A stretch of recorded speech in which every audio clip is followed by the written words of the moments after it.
ఇలా మాట్లాడవలసి వస్తుందని నిజంగా నేను ఊహించలేదు. అన్నను గురించి అనేక మంది మాట్లాడారు. అయితే నేను ఒక లేఖన భాగాన్ని చదివి నేను ముగిస్తాను. ప్రకటన గ్రంథము 11వ అధ్యాయము 7వ వచనం నుంచి ఇలాగ రాయబడింది. వారు సాక్ష్యం చెప్పుట ముగింపగానే అగాధములో నుండి వచ్చు క్రూర మృగము వారితో యుద్ధము చేసి జయించి వారిని చంపును. వారి శవములు ఆ మహాపట్టణపు సంత వీధిలో పడి ఉండును. వానికి ఉపమాన రూపముగా సొదొమనియు ఐగుప్తనియు పేరు. అచ్చట వారి ప్రభువు కూడా సిలువ వేయబడెను. మరియు ప్రజలకును వంశకును ఆయా భాషలు మాట్లాడు వారికి జనములకును సంబంధించిన వారు 3 దినములన్నర వారి శవములు చూస్తూ వారి శవములను సమాధిలో పెట్టనీయరు.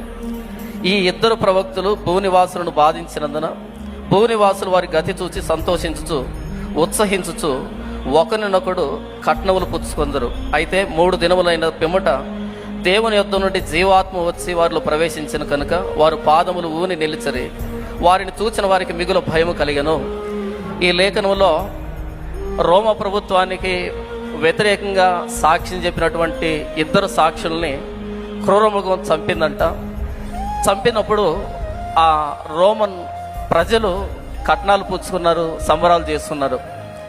ఈరోజు ప్రభువైన యేసుక్రీస్తు వారి సువార్త పక్షాన సాక్ష్యం చెప్పినటువంటి ప్రవీణ్ పగడాల అన్నగారి విషయంలో కూడా జరిగింది ఇదే. ఈ లోక ప్రభుత్వం అంటే యుగ సంబంధమైన దేవత క్రీస్తు పక్షాన నమ్మకంగా నిజాయితీగా పనిచేసే వారిని విడిచిపెట్టదు అని లేఖనం చెప్తుంది. అయితే ఈ మరణం ముగింపు కాదని, వారు మరలా జీవాత్మ వచ్చి నిలవబడతారని, వారిని చూసి అనేకులు భయపడతారని రాయబడింది. కాబట్టి ప్రవీణ్ పగడాలన్న విశ్వాస వీరుడు, క్రైస్తవ విశ్వాస యోధుడు, అలాంటి వ్యక్తిని కోల్పోవడం భర్తీ చేయలేనటువంటి లోటు.